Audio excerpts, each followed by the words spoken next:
abundantly blessed in Christ and forever blessed to be a blessing.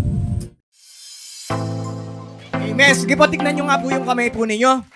Hallelujah. Sige po, tignan po ninyo yung kamay ninyo. At inyo pong deklarahan, ang mga kamay nito, lahat ng hawakan nito, ay siguradong mapagpapala. Amen. Sige po, palapakan po natin muli ang Panginoon. Hallelujah. Praise God. Ako po yung muli natutuwa dahil nakasama-sama po tayong muli. Amen. Dahil hindi po tayo apektado masyado nung mga nangyayaring mga COVID-19 because up to this moment, wala pa rin po tayong epektado and it will remain that way. Amen? Palagi po mananatiling ganon ang sitwasyon po dito sa Macau because we are a praying church. Amen? At merong kapangyarihan ang inyong mga panalangin. Okay? So sabihin nga po natin, ideklara nga po natin, I am on my way, becoming a success. Ako'y mananagumpay dahil kay Kristo Jesus. Amen. Always remember the Lord your God, for it is He who gives you power to be successful. Amen. Palagi po natin alalahanin ng Diyos dahil siya po yung may kapangyarihan na tayo ay palaging maging matagumpay sa buhay. Maaring wala pa tayo sa pupuntahan po natin, pero wala na kayo sa pinanggalingan ninyo. Amen. Nakahakbang na kayo yung iba nakahakbang na ng malaki, iba nakahakbang na kahit na papano. Okay, alam niyo po ba na pagka meron pong ginagawa, they need some tools. Alam niyo po ba yan? Ang mga karpintero, meron po siyang mga tools. Tama po? Sa tingin po ninyo, ano po kaya yung pinaka-useful, yung pinaka-gamit na tools ng karpintero? Ano sa tingin mo? Martilyo. Yung iba, daming martilyo. Okay, yung iba, ano po yung mahalaga po sa inyo? Sa iyo, Nesmi, ano mahalaga? Martilyo. Martilyo rin. Talagang mahilig kayo sa martilyo. Okay, yung iba sa inyo, sinasabi siguro ay lagare, yung iba naman ay pako, pero iba martilyo. Pero actually po, ang isa sa pinakamahalagang tools ng karpintero ay walang iba kundi ang tape measure. Okay, yung tape measure. Yan po yung pinakamahalaga. Alam nyo, pagka nagda-diet ka, kung wala kang pwede mo ring isukat. Di ba ba? Kung ikaw ay nangangayayat na. Okay? Tape measure is, ginagamit ito para gumawa ng isang bagay. Para, precise ang iyong mga pagsukat. Hindi ba? Mahirap magsukat. Okay? Ibig sabihin, nakagawa ka na ng, hindi ka naman po pwedeng gumawa ng cabinet. Di ba? Halimbawa, gumawa ka ng cabinet na mas malaki pa yung pintuan kaysa doon sa katawan. Tama po? So, napakahalaga na meron po tayong tape measure. Okay? Nakikita niyo po ba na yung mga karpintero, hindi naman po martilyo yung nakasuksok dito sa kanila. Tama po. Hindi naman po lagari. Hindi rin po palaging pako yung daladala niya. Daladala niya po palagi naririto yung kanyang tape measure. Okay? So, ganun din po ang Diyos po. Do you know that God is also a construction worker? Na kung saan ang bawat po sa atin ay kanya rin pong ibinibuild up. Amen? Ang Diyos ay, God is building you into a person that He wants you to become. Kaya sa mga sandaling ito, although na hindi pa po natin nakikita, meron pong ginagawa ang Diyos sa buhay ninyo. Sabi mo nga sa katiwa, merong ginagawa ang Diyos sa buhay mo. Okay. Praise the Lord. Unang-unang sa lahat, there's a word sanctification. What is sanctification? Sanctification, ito po yun kung saan ay nililinis po tayo ng Diyos. And then there is a spiritual formation. Dati wala ka namang interest sa mga spiritual na bagay, pero as times goes by, nagiging interesado ko na sa mga bagay na spiritual. And then there is a very nice word na akin po natutunan this week is about Christ formation. Okay, na kung saan tayo ay minomolde ng ayon sa wangis ng ating Panginoong Hesukristo. Okay, so what is Christ formation? Christ formation is the ultimate goal for every follower of Christ. Yan po yung dapat na maging goal po ng bawat sa po sa atin. Hindi lamang po maging friendly, maging cute, okay? Hindi po para maging mayaman, okay? Wala po problema yun. God wants us to prosper in life. Pero isa po sa pinaka-ultimate goal ng bawat sa po sa atin ay maging katulad, maging kawangis ng ating Panginoong Hesukristo. So ngayon magsisimula po tayo ng ating pong new series about the book of James. Ano po yung book of James? This book of James is discovering and embracing our spiritual maturity. Sabi mo sa katabi mo, spiritual maturity. Okay. The main reasons that na kaya po tayo nabubuhay pa sa mga sandaling ito. Ano po, hindi pa tayo kinukuha ni Lord sa langit dahil nais niya na tayo ay maging spiritually mature. Okay, hindi po lahat ng tumatanda nagiging mature. Tama po? Iba tumanda lang pero wala pong pinagkatandaan. Okay, sabihin mo kasi, buti nilang hindi ikaw yun. Okay. Okay. So beginning a study of a book of the Bible is like preparing for a trip. Alam niyo po yung pagsisimula po ng pag-aaral po ng isang salita ng Diyos, isang book of the Bible para tayong naghahanda ng ating pong pagbabiyahe. Alam niyo po, usually po every year nagbabiyahe po kami, lalo-lalo na pag-birthday ni Sister Estela. Ngayon, hindi po kami nakapagbiyahe dahil lockdown. At praise God, so bago po kami magbiyahe, marami po kami tinitingnan, magkano yung ticket, magkano yung ganito, magkano yung hotel, kaysa tayo magsisimula. So ganoon din po sa pag-aaral po ng salita po ng Diyos. James, a bondservant. Ano po, nababasa po natin James, a bondservant. So dito pala kinuha yung pelikula ng James Bond. Okay? Tama po, kasi James, a bondservant of God and of the Lord Jesus Christ to the 12 tribes which are scattered abroad. Greetings. So who is James? Sino si James? Ang dami-dami kung babasahin po natin yung Bible, marami po mga James na binabanggit sa Bible. Si James po, siya po yung half-brother ni Jesus Christ. Okay? Ibig po sabihin, half-brother, dito po ay kapatid po niya sa laman, si James. So bakit po? Kasi po, only Jesus Christ was born virgin birth. Okay? So si Virgin Mary po, hindi po siya natiling birhen. Nag-asawa po sila ni Joseph at nagkaroon po sila ng mga anak. At isa po sa mga naging anak po nila ay si James. Okay? So ngayon, bakit po sinulat ito ni James? Marami po kasing mga marami po kasing mga problema during the time na kung saan siya ay nagpapastor sa church ng Bethlehem. At isa sa mga problema ni James ay yung worldliness, yung masyadong pakikihalubilo sa mundo. Okay? So dapat hindi na tayo masyadong nakikihalubilo sa mundo. Hindi yung lahat pwede pa rin natin pong gawin. As a Christian, meron na po tayong sinusunod. Hindi po yung sarili po natin. Ang Diyos po natin ngayon ay hindi na po sarili po natin. Ang Diyos po ngayon ay walang iba kundi ang ating Panginoong Hesukristo. Amen? At siguradong hindi ka mapapasama pagka ikaw ay sumunod sa ating Panginoong Hesukristo. Okay? Praise God. So, ano po yung mga problema na kanila pong kinakaharap? Unang-una sa lahat, meron po silang impatience in difficulties. Meron po silang mga pinagdaraanan, pero wala po silang panahon para maghintay. Okay? Madali po silang mabugnot. Madali po silang mainis. Hindi po ba? Madali pong magalit. Buti na lang, hindi na kayo ganyan. Hindi po ba? Yung madali ka nainis. And then, they don't walk the talk. Ibig po sabihin, hindi po nila nilalakaran yung kanila pong inaaral. Okay? Sabi, magdi-devotion. Pero nakalipas na yung 2 buwan. Hindi pa rin nagdi-devotion. Amen? Pero hindi kayo yun. Amen? Okay? And then ano pa? No control of the tongue. Wala po silang control sa kanila pong mga sinasabi. Di ba? Kung ano na lang yung kanilang maisip, yun ay kanilang sasabihin. So dapat po, kinokontrol na po natin yung ating pong mga sinasabi. Lalo-lalo na sa Facebook. Di ba? Napakadali kasing magano. Hoy! Sino to? Ako yata tinitiran nito. Masagot nga ito.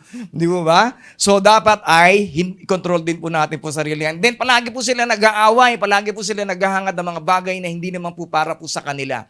And then, ano pa po? And then, they become materialistic.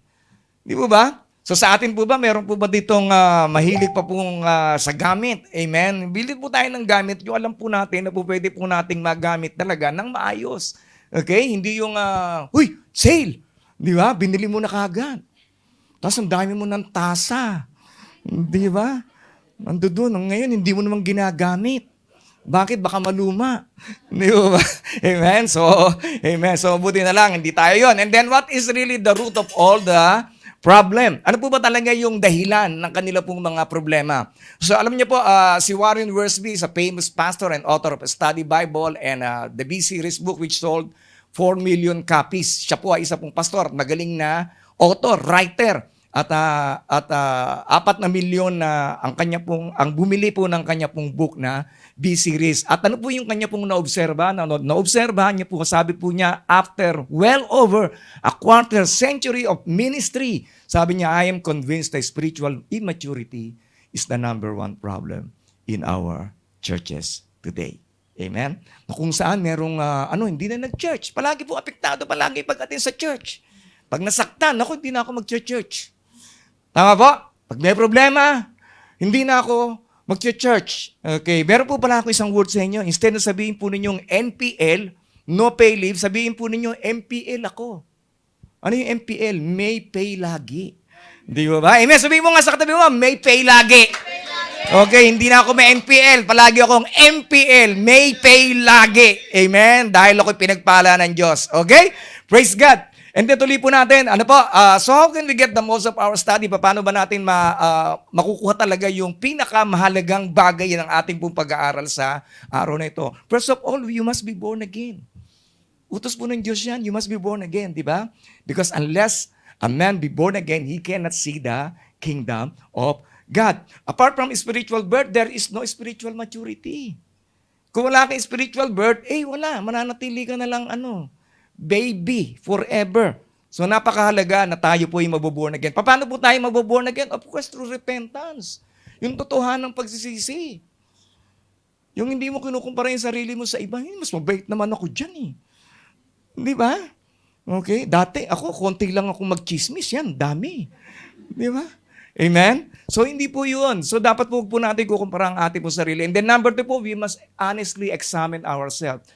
Anuhin po natin, i-check po natin ang ating pong puso, i-check po natin ang palagi po nating iniisip, i-check po natin palagi ang ating pong mga ginagawa. Okay? Parang parang yung, nakapanood po ba kayo sa lumang pelikula, yung primitive na tao, yung mga caveman.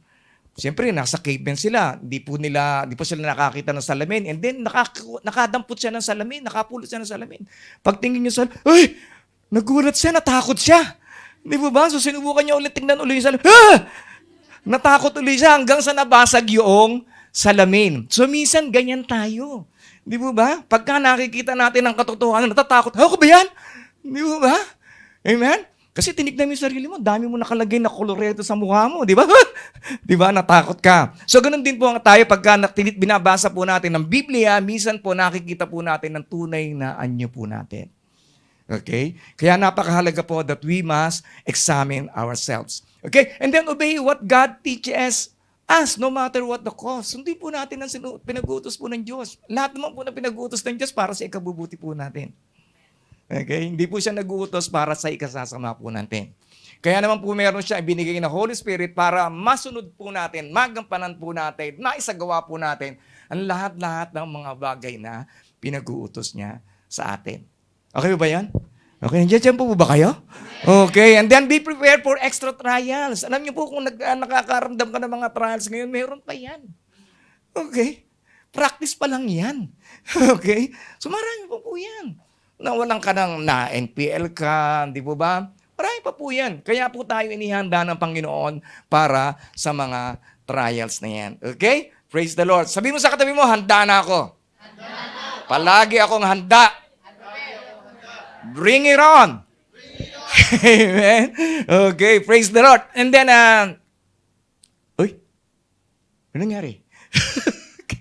Praise the Lord. Okay, praise God. Nawala. Okay, so tulong na lang, Dave. Okay, so sabi dito, sabay-sabay po natin basahin. My brethren, count it all joy when you fall into various trials. Okay, bilang mananampalataya, we should be expecting that there will be a trial. Okay, otherwise, masusurpresa ka na lang. Ay, kala ko pagka-Christian, wala nang trial. Hindi po totoo yun. Okay, marami po tayong pagdaraanan. We cannot always expect everything to go our way. Hindi po yung palaging pinaplano po natin ang masusunod. Okay? So napakahalaga po na tayo po palagi po nakanda. Some trials come simply because we are human. Di ba? Minsan merong mga pagsubok na dumarating po sa atin dahil tayo ay tao. Ano ba yung mga pagsubok na yun? Unang-unang sa lahat, sickness. Di ba? Nakakasakit tayo. Okay, so minsan pagka inuubo-ubo ka, kinakabahan ka. Baka meron na ako. Di ba? And then ano pa po? Accidents and disappointments, even tragedies. May mga trahedya sa buhay. Ano ba yan? Kung kailan ako nag-church. Tsaka magkakasunod namang problema ang dumating sa akin. Di ba? And then other trials come because we are Christian. Pero po mga pagsubok dahil ikaw ay anak ng Diyos. Amen? Hallelujah. And then Satan fights us. Ang demonyo, palagi tayong lalabanan yan. Ang mundong ito, palagi tayong lalabanan yan. Palagi tayong kakalabanin.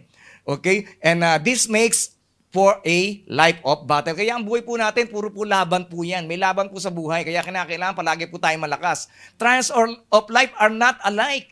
Okay? Ang pagsubok po natin, hindi po pare-pareho. Iba-iba. Alam niyo po si Pastor, kahit po palagi po nakangiti yan, meron din po mga pinagdaraanan. Okay? Praise God, sa aking physical, meron po akong nararamdaman. Okay, nagte-therapy po ako, pero nakita ninyo, pero parang hindi halata. Okay? Bakit? Because of the Holy Spirit. Okay? Sino po dito yung katabi mo ba, maayos ang damit niyan? Okay, hindi po baligtad? Hindi po ba?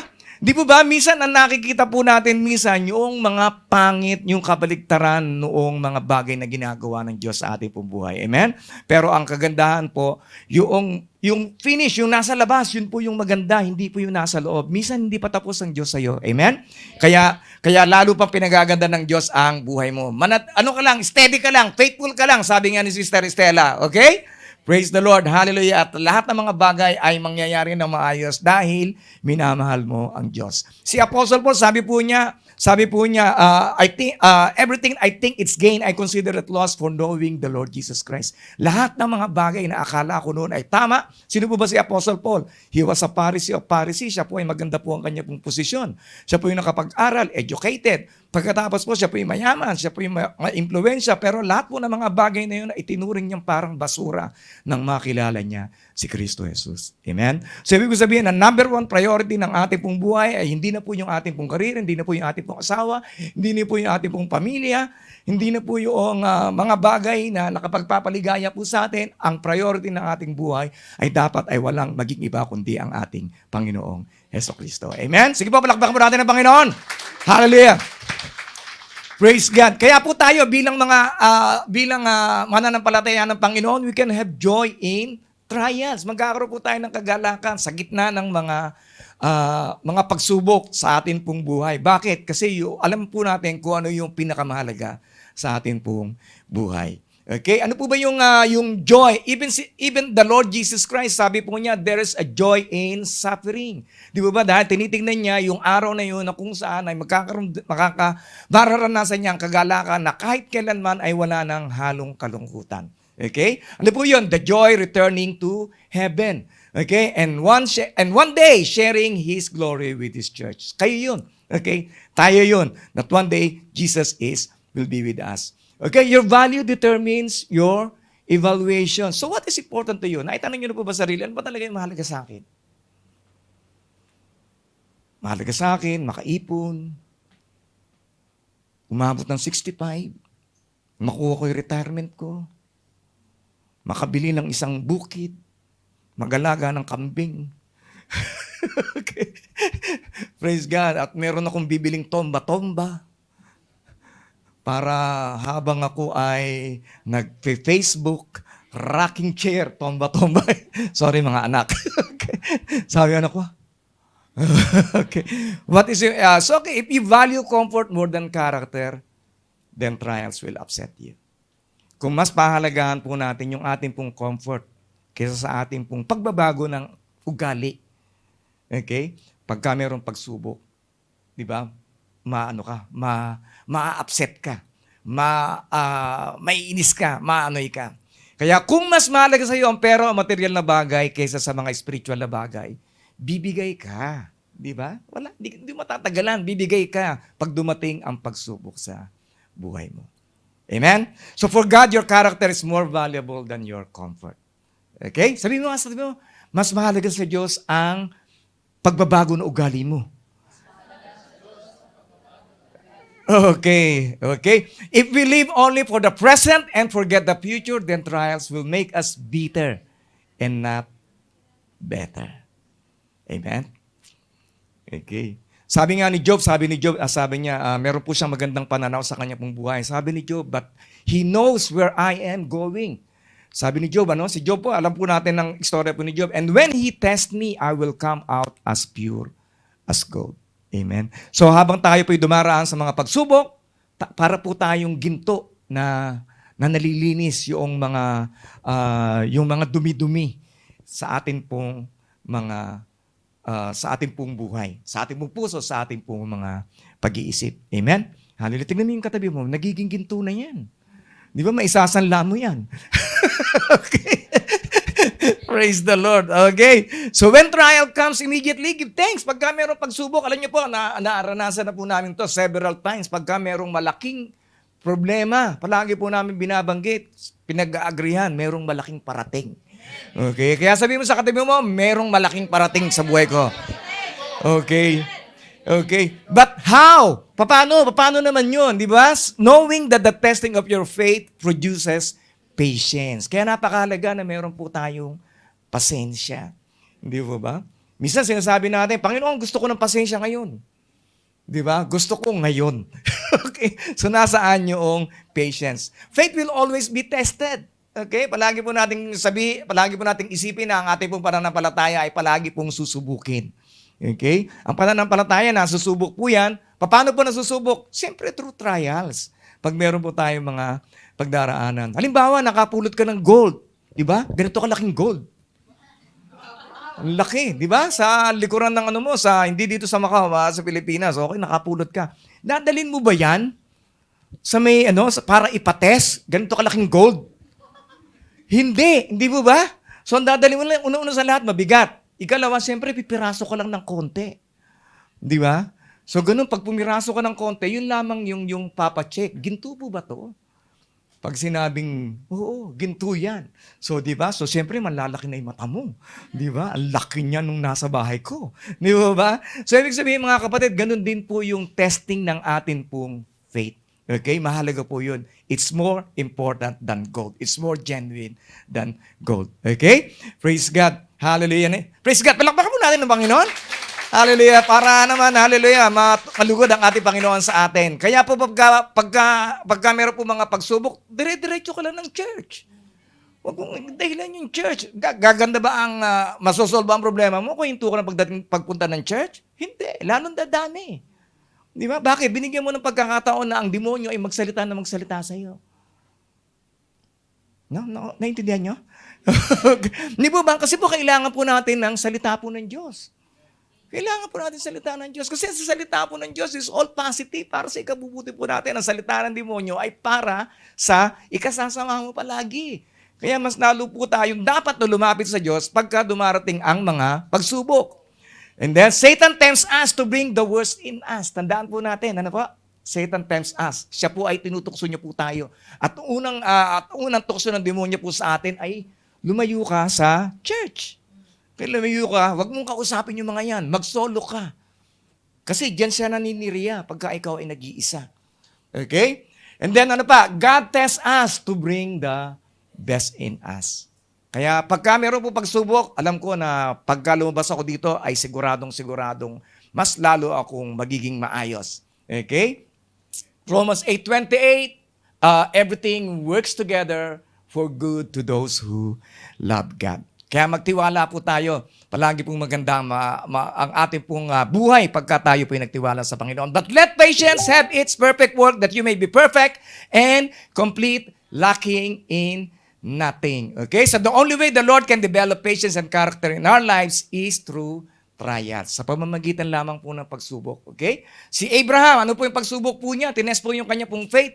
It took him 13 years. Okay? Si 25 years. Si Joseph po, 13 years. Si Moses, 40 years. Siyang sinubok. And then, sa mga difficulties, sa mga kahirapan ng buhay, doon po tayo na di-develop ang ating po patience. If any of you lack wisdom, let him ask of God who gives to all liberally and without reproach, and it will be given to him. Hingi tayo ng karunungan sa Diyos.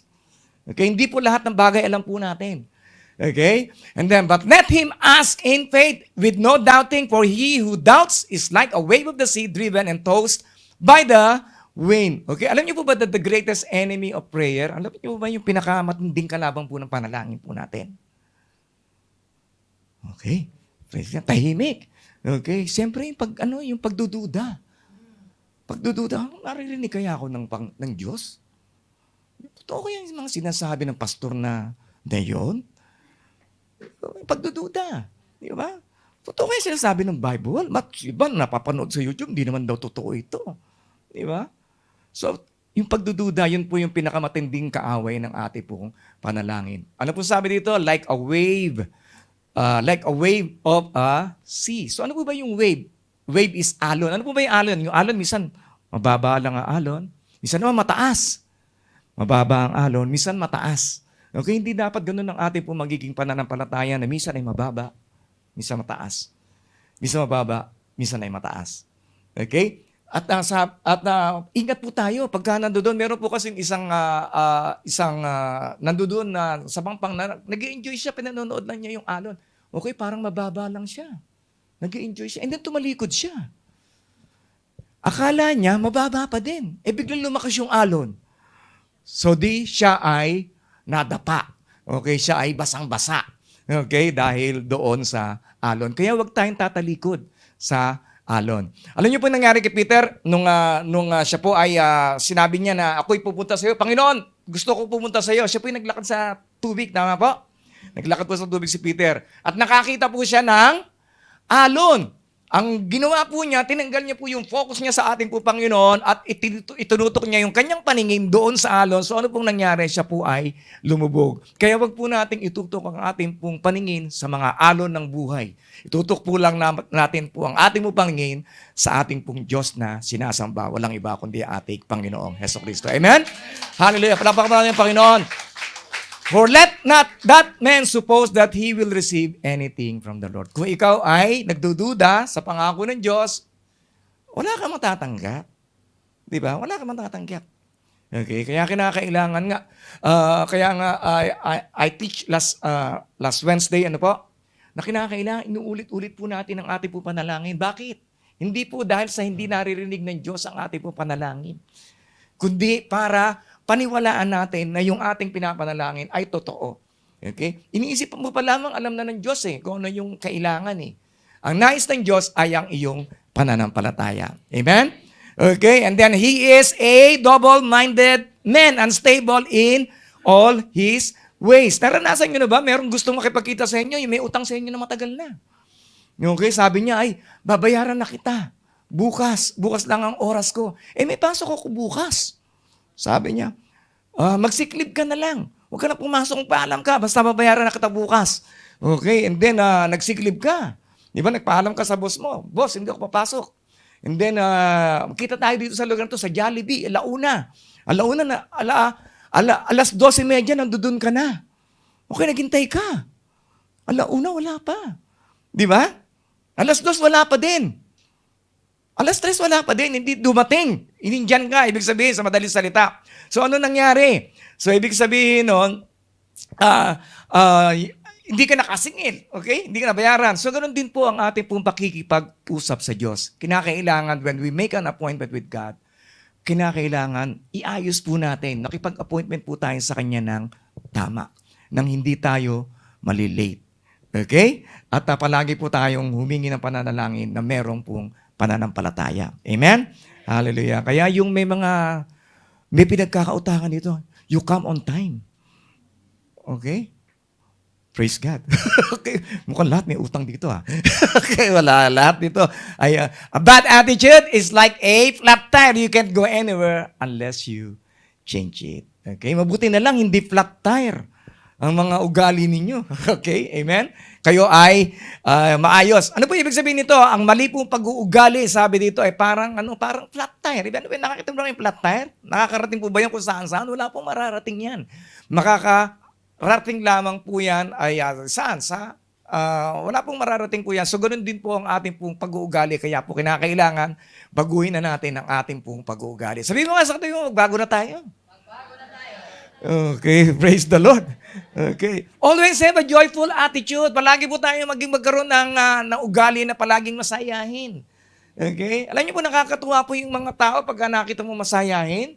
Praise God, parang ang saya-saya mo na rin. Di ba? Dito maraming masayahin. Di ba? Kahit natutulog, nakangiti. Okay? Praise God. Nakakatuwa. Okay? So why? Because we love God. And He loves us and He will not harm us. Tandaan po natin yan, po. Dahil mahal tayo ng Diyos, mahal mo ang Diyos at hindi kanya kailanman ay sasaktan. Okay? What you see inside is what you will get outside.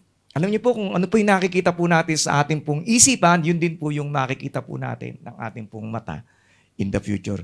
Your outcome will determine your outlook in life. Your outlook will determine your outcome in life. And then alamin po natin.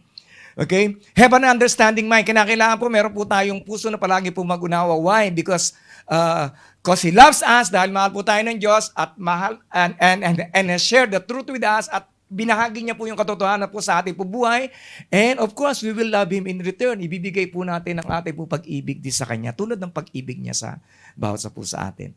Okay? Kaya nga, ang pag-aaral po ng Biblia, kailangan na mahabang pasensya. Alam niyo po ba, sa 30 minutes na talk, okay, 30 minutes na preaching, okay, alam niyo po kung ilang oras ang ginugugol namin. Okay? Kung medyo magaling-galing ka na, you will only spend 8 hours. Pero kung hindi ka magaling katulad ko, okay, hindi ko naman dinadaan sa sarili ko, I will spend more than that. Okay, kaya ipag-pray ninyo ako palagi na mas lalo pong humaba ang aking patience. Amen? Sa pagpe-prepare ng salita po ng Diyos. Okay? And then nakikita mo dito, iba natutulog lang. Sabi ko, ano ba yan? Tagal-tagal ko pinrepare, natutulog. Okay? Okay, buti na lang, hindi kayo yun. Amen? Kaya po libre ang kape po natin. Okay? Pag kami, inaantok-antok na kayo, tawagin niyo si Sister Happy, pwede po ba makahinging kape? Okay. Praise the Lord. Okay, praise God. And then surrender your will. Surrender po natin ang ating pong nais po sa Diyos. Kung nais po natin na maging maayos po ang ating pong buhay, isuko po natin ang ating pong buhay sa Diyos. Okay? Kasi naranasan na po natin na puro diskarte na lang natin. Paulit-ulit ko sinasabi ito na po. Kasi po yung puro yung gusto na po natin yung nasusunod, nagkandaloko-loko naman tayo lalo. Kaya po kung gusto po natin na maging maayos ang buhay po natin, isuko po natin ang ating pong naisin sa Diyos. Di ba napakarami po natin, sino po dito yung marami pong desisyon sa buhay na pinagsisisihan niya ngayon? Parang dalawa lang kami ni Sister Esther. Okay, marami po tayong mga desisyon. Pero kung sinusuko po natin ang ating pong naisin sa Diyos, of course, mas lalong mapapaayos. Okay?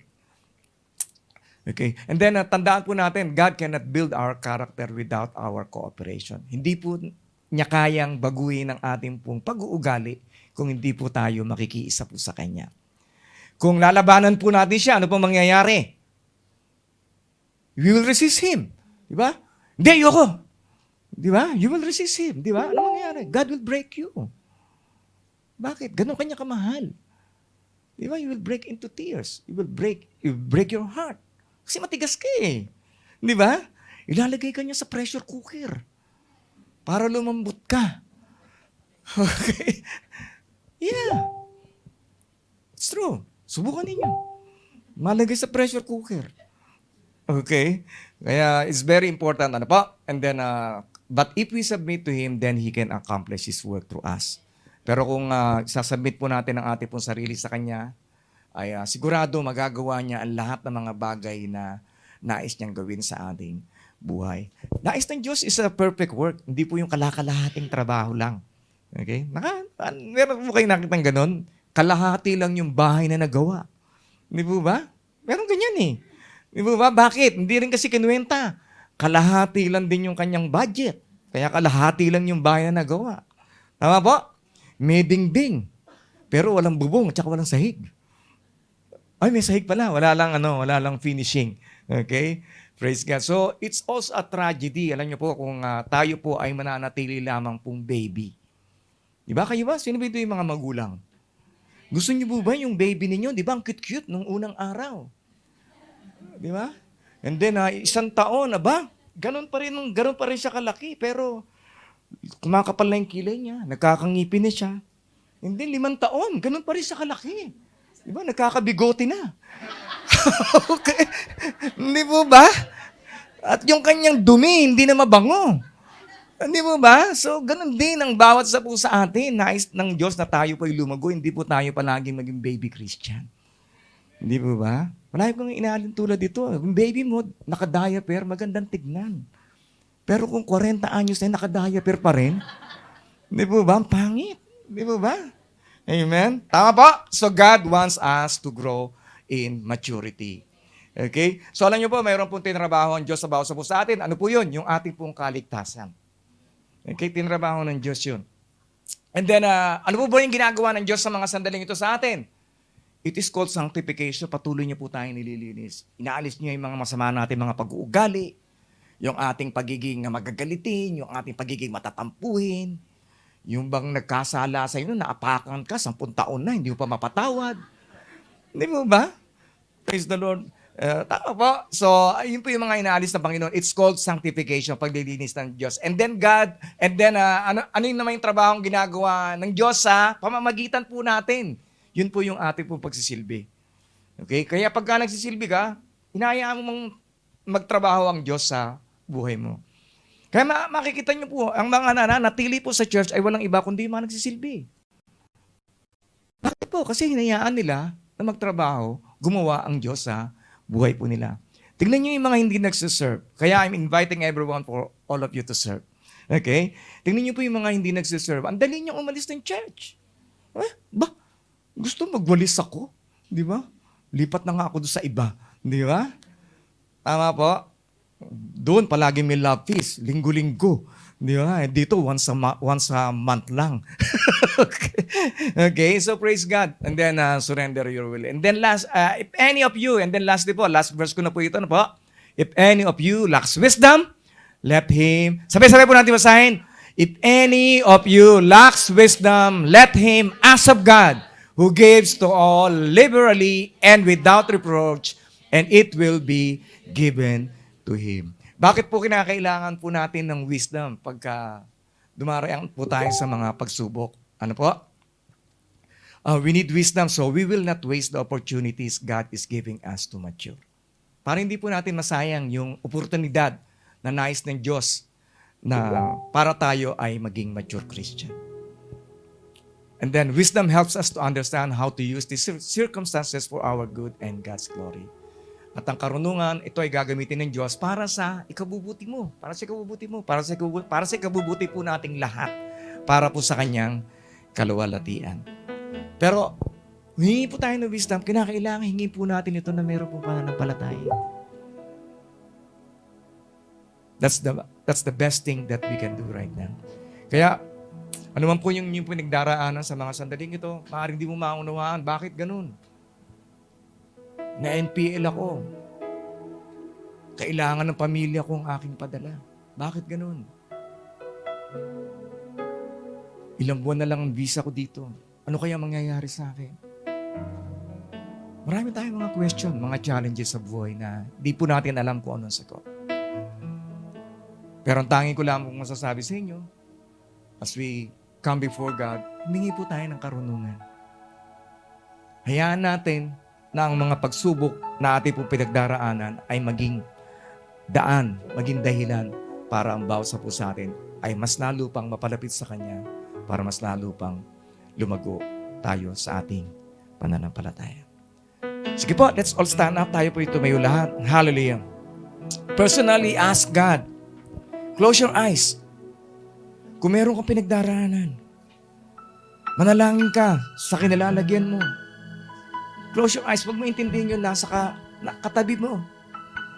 Talk to God personally. Panginoon, ano ba itong nangyayari sa akin? Hindi ko na alam kung anong aking gagawin. Talk personally to Him. Ask wisdom.